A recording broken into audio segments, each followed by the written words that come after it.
it's Brewbird. In this video, we're talking about the evolution of a whiskey drinker and how marketers change the branding of their products to better appeal to different stages of that evolution. So let's go.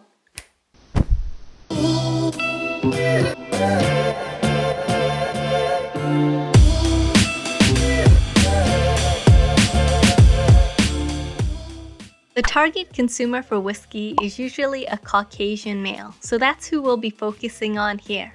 Meet Sam. Sam will represent our ideal drinker.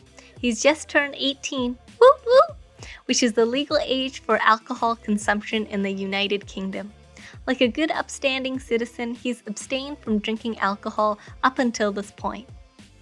Our Sam is a good guy who spent his nights quietly studying at home, taking care of his two younger siblings, while his single mother works extra late night shifts at the hospital to make ends meet. That's probably a bit too much unnecessary backstory on Sam, isn't it? Anyways, Sam is off to college now, where he'll let loose, go to college parties, and drink cheap beer. During this time, vodka is the spirit of choice, since it's basically flavorless and thus mixes well with juice, soda, and lemonade. At this stage in life, Sam's drink choices are more about easy drinking, sweeter tastes, or brands that fit the mood on a higher energy occasion, things that feel like party drinks. Examples include Desperado's tequila beer or vodka, which can be mixed easily with sweet-tasting mixers. It's more about the easy sweet taste and fitting with the mood of the occasion, rather than the functionality of getting drunk.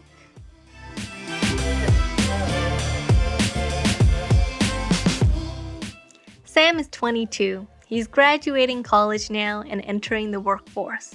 He lives in a shared apartment with two of his friends from college. Since it's a bit cramped in their shared apartment, the three of them usually go out on weekends to a club, where music or entertainment is the purpose of the gathering. At this stage in life, Sam is more likely to be out late in larger groups where the music is loud. So drinks are about being easy to drink, fitting the mood, and are much less likely to be the focus of any attention.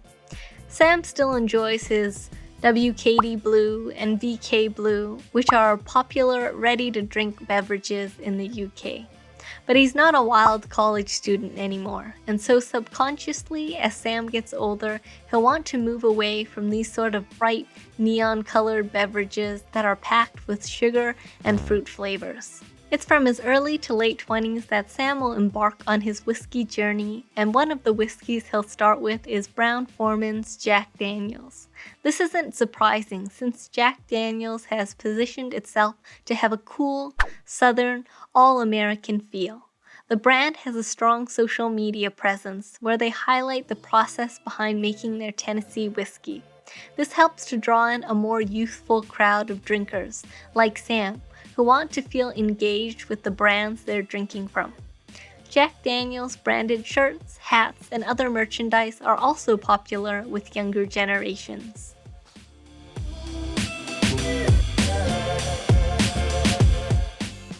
Now Sam is 30 years old. He's just married his college sweetheart and they're expecting a baby together. Sam is now making the transition from boyhood to manhood in his life. He's no longer a wild college student or a career-driven 20-something. He has a family, his own car, and even a mortgage on a house. Believe it or not, these changes will also be reflected in his drinking habits. Instead of going out on most weekends, Sam is more likely to entertain a small group of his friends at home with his wife. Whereas before, his whiskey of choice was primarily Jack Daniel's, he'll start expanding his whiskey range with more mature choices, which include bourbon whiskeys such as Monkey Shoulder, Wild Turkey, and Maker's Mark. Bourbon whiskeys are made with at least 51% corn, which makes them sweeter and easier to drink than, say, Scotch whiskeys, which are made with 100% malts and are often peated, which gives Scotch whiskeys a smoky, leathery quality, which are definitely acquired tastes. As well, whiskeys like Jack Daniel's and Monkey Shoulder are generally cheaper than Scotch whiskeys, so are used more readily in cocktails and with mixers. Scotch whisky is more expensive and has more history and tradition attached to it. Consumers often feel that Scotch is a drink that cannot be mixed or is too strong. Thus, it has less mixability than a bourbon whiskey. Also, Scotch whisky is seen as an old man's drink. For Sam, it's something he'll have with his grandpa on special occasions like Christmas. It isn't a whiskey that he'd have on a regular basis. Affluence plays a role as well. Lots of younger adults like Sam really like their whiskey and enjoy trying different ones and exploring the category. However, single malt is expensive, and most people only get to the stage where they can afford to explore and discover new tastes like this when they're older and have more pocket money for it.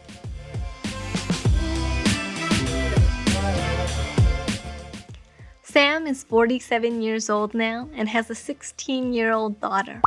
While bourbon was his whiskey of choice for a number of years, he's now grown in maturity, and so his whiskey choices will reflect that. He's expanded his whiskey range over the last few years, with blended whiskeys and Irish whiskeys. He still finds single malt Scotch to be a bit too pretentious for him to drink regularly, but he'll have it from time to time. Single malt Scotch is perceived as an older person's drink, and it will probably never be able to entirely shake off this image because of the long history and traditions attached to it. However, whiskey marketers try to appeal to younger crowds by positioning their blended Scotch whiskeys as being more like bourbons in that they have more mixability. If people are using whiskey more often to make cocktails such as highballs, that means they're drinking more whiskey, which of course means that distilleries are selling more whiskey and making more money. For example, if we go to the Borders Distillery website and look at their Lower East Side whiskey, the Lower East Side is a blended Scotch whiskey, but look at the first two lines in the product description. Made in Scotland, at home in a Manhattan. Lower East Side mixes effortlessly wherever it finds itself. The first two lines emphasize the mixability of the Lower East Side, as it is at home in a Manhattan cocktail and mixes effortlessly wherever it finds itself. If we go to Johnnie Walker's website, in the product description for Johnnie Walker Black Label, we again see in the description, "This Scotch is great when enjoyed on its own and bursts into life in highball cocktails." Johnnie Walker Black Label is an iconic whiskey that is great to share on any occasion, whether you're mixing up whiskey cocktails at home or out celebrating with friends. Again, we are seeing an emphasis put on the mixability of this blended Scotch whiskey. On their homepage, you'll see a section dedicated to whiskey cocktails. So I guess Scotch whiskey distilleries are really keen to have people start using their Scotch in cocktails.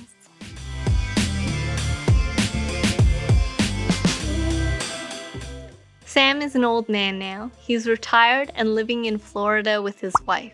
His taste buds aren't what they used to be, and he enjoys flavors that he didn't like as a young man. One of those things being single malt Scotch whiskey. He has now acquired a taste for it, and it is regularly included in his lineup of various whiskeys. We see that as Sam got older, he tended to socialize in smaller groups of closer friends and family, and was more often at home or at the home of others.